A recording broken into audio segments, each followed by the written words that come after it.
Okay, well, why don't we go ahead and get started. Welcome, everyone. Thank you for joining us for this discussion on advanced care planning, creating confidence in hard decisions. I know we only have a fairly short window of time, and this is sort of a big topic. You can sort of consider today to be a primer on what is a big topic, but so we're going to just dive right in. I'm Hillary Ebach, Chief Operating Officer and a co-founder of Carallel. I'm delighted to be able to host a discussion with my Carallel colleagues, Stephanie Banta and Jennifer Piscatello. For those of you who don't know Carallel, we provide support and assistance to family caregivers throughout their caregiving journeys.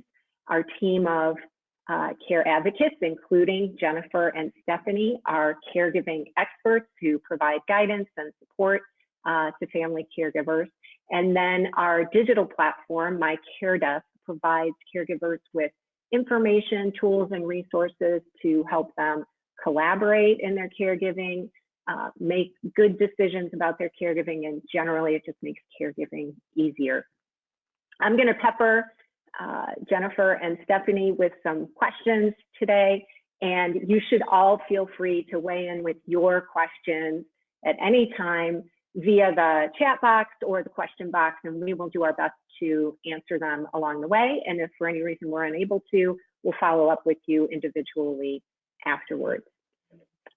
So advanced care planning can be a confusing topic. It's one we don't all relish talking about. Sometimes you may not know whether the person you're caring for has an advanced care plan in place, and it might be uncomfortable to ask about it. Or you may know that they don't have an advanced care plan in place and maybe just don't really know how to start the conversation about it. So we thought we'd start with just sort of getting a sense of where you all are. And so I'm going to launch a poll here. And, let us know, does the person you're caring for have an advanced care plan? Do you know they have one and just want to know more about it? Do you know they don't have one? Or do you have no idea and you want to find out? I'm going to give this just a couple more seconds for people to weigh in. And going to go ahead and close the poll and share the results. So 60% of you know that they don't have one, 40% don't know if they have one. So we're really sort of starting from the beginning with you. So that's great. Thank you for that input. So now we know sort of where you're all coming from. Stephanie, advanced care planning is sort of an umbrella term that we use, and it means different things to different people. So can we start just by talking about what we mean when we talk about advanced care planning and why it's important? Sure. So advanced care planning is a process in which an individual, and today we're talking about the loved one you're caring for, thinks through what they would want to have happen if they were unable to make or communicate their own healthcare decisions, whether this is a temporary condition or a permanent one.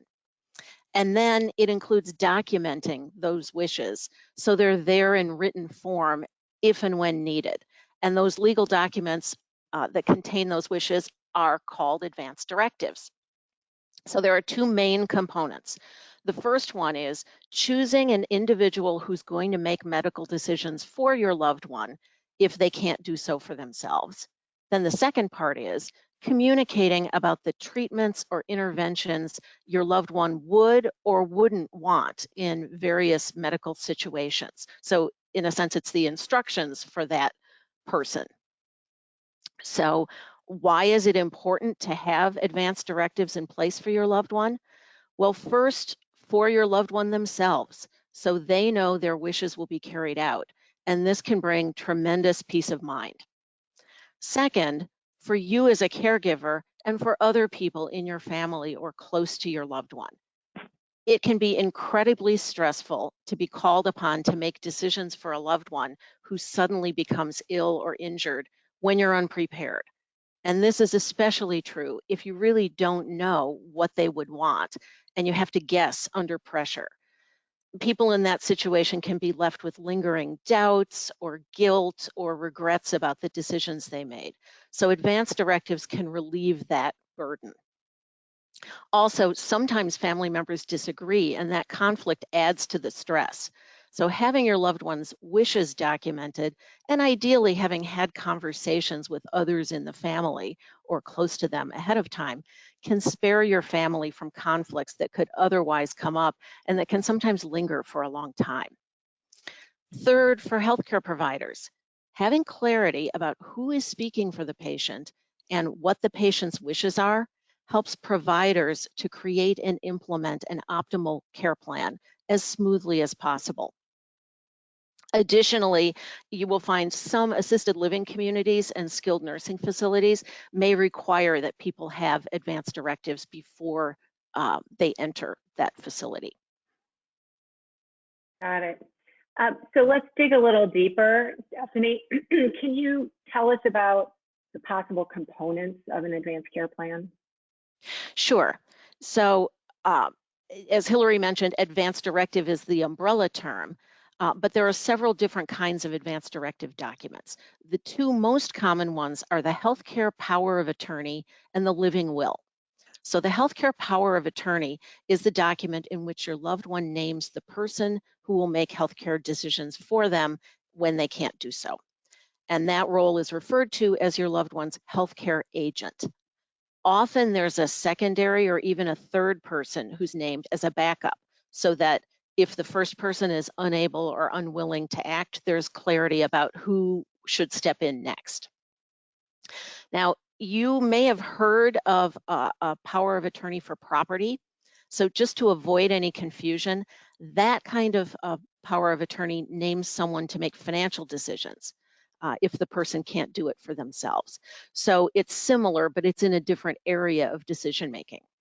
So if your loved one says, I have a POA, you're going to want to clarify with them which type they're talking about. Is that a power of attorney for healthcare, or is it for financial and property decisions? So the second kind of advance directive document, the most common one, is called a living will. This is the document where your loved one can describe how they would want to be treated in a variety of medical situations. And this would include the kinds of medical treatments or interventions they would want and the kinds they wouldn't want. So why would you want to go through that thought process? Here's one big reason. Most people, if you ask them, would say that if they were in an end of life situation, they would want to pass away at home. However, if you look at what actually happens, most people in the United States pass away in a hospital.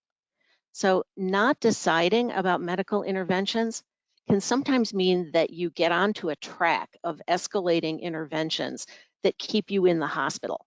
And if that's not what your loved one wants, the living will can help to prevent that from happening. On the other hand, your loved one might want the medical personnel to do everything possible to keep them alive, and they can put that in their living will. It's really about their wishes, whatever those wishes might be. So either of these two documents, the healthcare power of attorney or the living will, can exist without the other, but of course, putting both of them in place is ideal, because then your loved one not only knows who's going to make the decisions, but that person also knows what the loved one's wishes are. So these are legal documents, and often people wonder whether that means they need to hire a lawyer in order to create these documents. Not necessarily. There are easily accessible, free or low-cost versions of these documents that you can fill out on your own. These are available in a number of locations on the web.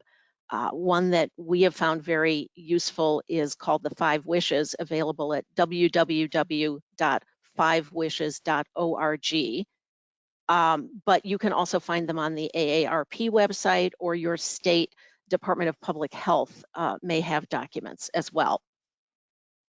So a couple of final points on advance directives.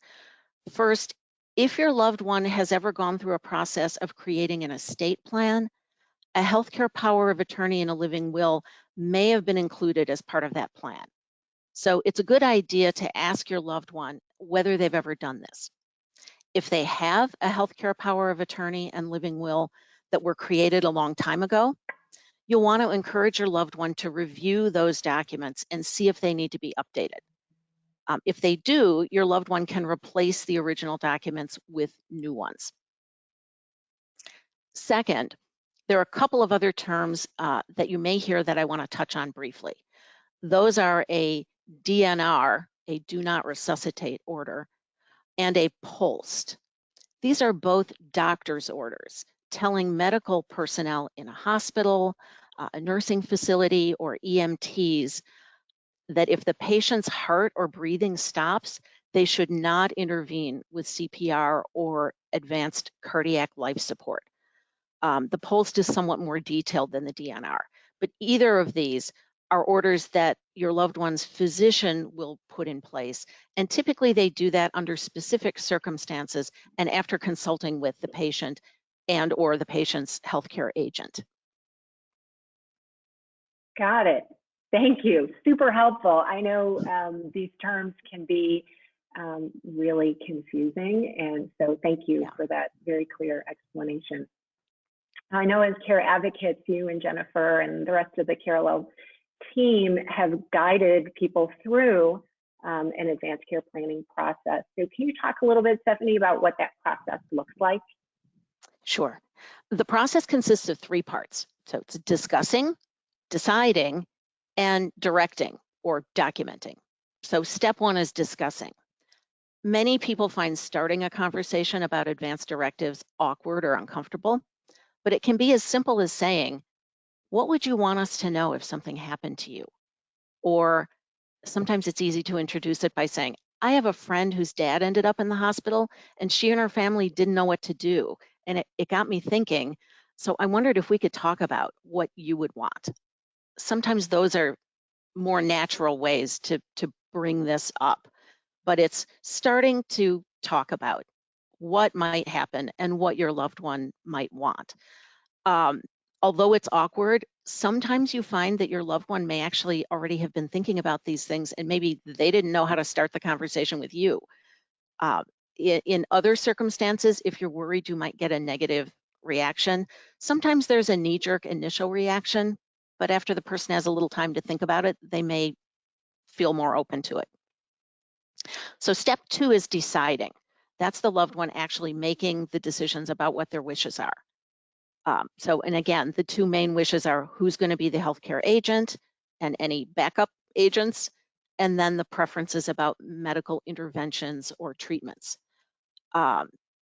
Your loved one may want to discuss that second one, the medical interventions, with their doctor, particularly if they have particular conditions that they're dealing with, and that can be a helpful part of this step. And then third, once the decisions have been made, it's the documenting. So you can help your loved one to fill out the forms, and then they need to sign them along with 2 witnesses. In some states, you need to have the documents notarized. And the websites I mentioned earlier, AARP or your State Department of Public Health, will have this information. So ideally, after the documenting part, your loved one would then share the documents and discuss their wishes with family members, and they'll want to make sure their doctor has the documents as well. So those are the 3, Yeah, discussing, deciding, documenting. Great. And in terms of the discussing, I know that you guys have dealt with situations where there are multiple siblings, and so then there's like a disagreement, lack of family cohesion when it comes time to actually be making the decision. So I think it's really helpful as a family, and especially for the person who's named the agent under the healthcare power of attorney, to be able to communicate to everyone, okay, here's what our loved ones want, and maybe avoid some of that lack of family cohesion later on. So really important process. So discuss, decide, direct, or document. Great. I think sort of implicit in our discussion so far is that we're talking about caring for someone, putting in place an advanced care plan for someone who's older. And that may be an assumption on many people's part that advanced care planning is really only for older people. So we're going to launch a poll and get a sense from the group. Do you think advanced care planning is only for older people? Weigh in, let us know what you think. Okay, we'll give it just a couple more seconds. Let us know what you think. Is advanced care planning only for older people? Just a couple more seconds here. See a couple more votes coming in. Okay, I'm going to close this up.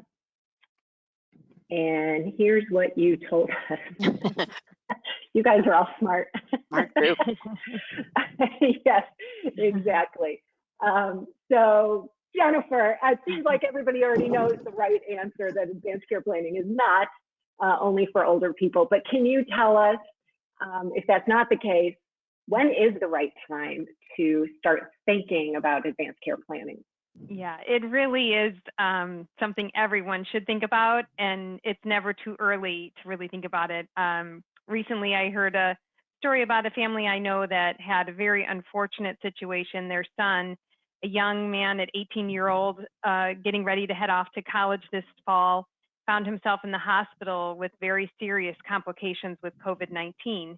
And his family really kind of had to rush to sort of get the proper documentation in place so that they could be a part of and participate in his care. So I personally have completed these documents with each of my children as they turned 18, because you just never know what a situation might develop and where you might need to, be available to step in. But the other scenario, when you talk about right time, it comes really to mind about an aging parent that may be starting to show some signs of dementia or being forgetful. One caregiver that I talked to, had an 86-year-old father who was beginning to get forgetful. The first signs that she saw was where his bills weren't being paid, and they got notice that his cable was about to be shut off. That same day, they were planning to go to the bank to add her into accounts and give her access to the safety deposit box. Fortunately, there was a will and some other insurance policies, but there were no advance directive documents found. So, she had several conversations with her father about his future plans, which was great because he had a doctor's appointment coming up in about a month. And she was fairly certain that there would be a diagnosis that came along with that appointment of some type of dementia. So she sought out the advice of an attorney who had some specialties related to geriatrics and long-term care. And the advice from the attorney was to really get these documents in place while her dad still was of sound mind and before an actual diagnosis of dementia was given. So they were able to complete those advance directives, and then her father, went to that appointment and unfortunately was given the diagnosis of early stage dementia. So it's been 4 years since that situation took place, and she's so thankful that she now has the healthcare agent in place, and she knows what he wants done when that time comes, because as you all know, being a caregiver is very stressful. But she's really grateful to know that at least when that time comes, she knows what his wishes are and that she can carry those wishes out. And, with dementia, some of you may be in a situation where it's already being diagnosed, but these conversations can still be very fruitful and very insightful. So even if there is already a diagnosis, I would definitely encourage the discussions to still be had when possible. Yeah, if I can just add a little bit. Can you hear me? Mm-hmm. I talked with a caregiver whose wife was in this situation, but he was able to discuss her wishes on several occasions when she was having a good day, and her answers were consistent. And this gave him peace of mind that he really did know what her wishes were, Mhm. even though they didn't complete any documents. And he was able to talk to their children so that the family was on the same page. And again, even if your loved one isn't even able to discuss these things, being able to discuss them with family members can get everyone on the same page, which will come in very, very helpfully when the time comes.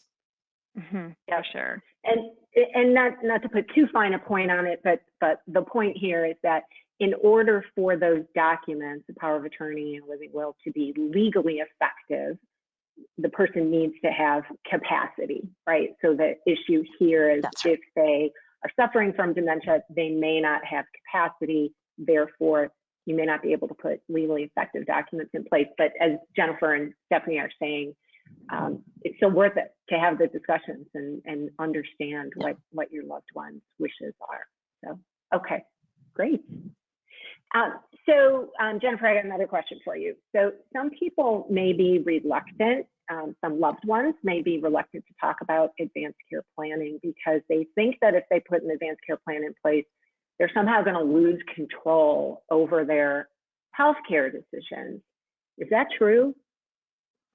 Yeah, the opposite is actually true. Having a plan in place actually ensures that your wishes will be known and respected and then carried out. I know, like for my mom, she was one of those that had been thinking about it but hadn't really talked to any of us about it. So, upon discussing this with her, she was able to, have a more detailed conversation with me and then put a letter together and really giving us tons of details about what was important to her.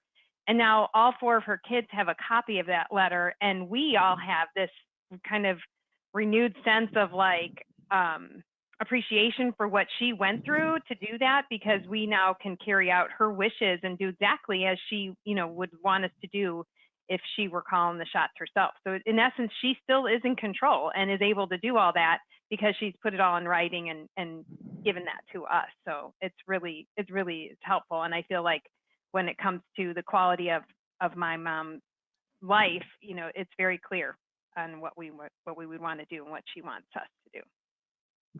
And it sounds like you got to know her a little better too in the process, which is a nice thing. Yeah. Okay. So again, as mentioned at the beginning, this is intended to be sort of a basic primer on a larger topic. So as people think about this, maybe start the process, start having some conversations. Can you give us just some general tips, things for them to think about or consider? I'll throw that to either one of you. Sure. I will say, just to not be afraid of the topic, afraid of the conversation, afraid of the outcome. I know it can be a very, intimidating and kind of scary topic to bring up, but I will tell you that once I mentioned it to my mom, it really did help in so many ways. So just don't be afraid of it, embrace it and just jump in with some conversations and get the ball rolling. And then I'd add to that, don't pressure yourself into thinking that you have to get this all done in one conversation. This is not typically one conversation. It may be several conversations over a period of time that build on one another. Yeah, for sure. And that was the case with my family and with that previous caregiver that I was talking about. There was multiple conversations between us and additionally multiple conversations with their loved one. But think of this as a way, and kind of Hillary kind of just mentioned this a little bit, but it really does bring you closer to your family members and your loved ones. And that is really kind of a bonus out of this whole process, is to really think of it on the other end as really a very positive and kind of bonding type activity of sorts. But it's definitely something that's worth your time and energy and effort, and to be brave and going into a difficult conversation. One of the things I'm taking away from this is that in terms of having the conversation and being brave, it doesn't necessarily need to be approached as we're going to talk about advanced care planning now, right? Like it can even just start in a more general conversational way and sort of progress ultimately to having documents or talking about documents. But if you start in a more just sort of, hey, have you ever thought about, then that may just help progress it naturally to ultimately putting an advanced care plan into place. So, okay, great. Well, thank you for those thoughts, Jennifer and Stephanie. We have received a couple of questions, so I'm gonna put you on the spot and throw them your way. So question number one, what if my loved one just doesn't want to do this? What if they're reluctant? Any tips? Well, I'll say, and I'm sure Stephanie, you probably have some thoughts too.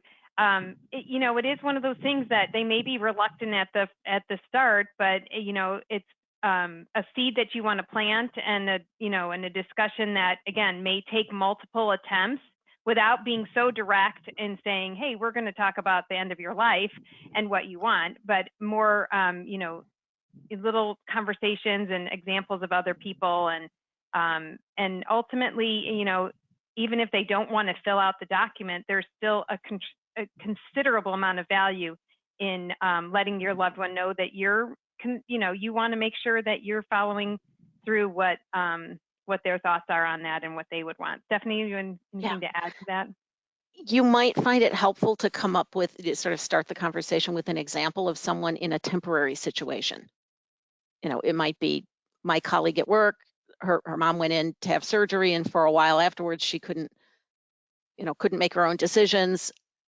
And I just want to make sure that if you're temporarily in the hospital and need us to help decide things, that we'll know what to do. And maybe that kind of, for the moment, takes the end of life piece of it a little bit off the table.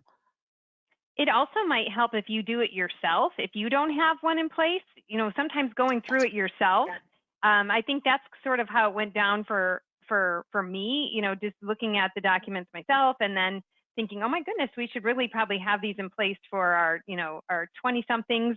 And then next thing you know, it was a conversation. Hey mom, this is some of the things we've been doing. So it is sometimes helpful to go through it yourself. Yeah, great point. Although this whole conversation has been really focused on everyone in their caregiving role and talking about advanced care plans for their loved ones, it's equally applicable to us, to ourselves, right? So, okay, cool. So one other question I think we have time for. What's the process for activating someone's advance directives? Who decides when the person can't make their own decision? Good question. Typically, in this case, it would be your loved one's physician. The doctor says this person is not capable of making their healthcare decisions, and another doctor concurs. And then they immediately go to the healthcare agent, and it goes from there.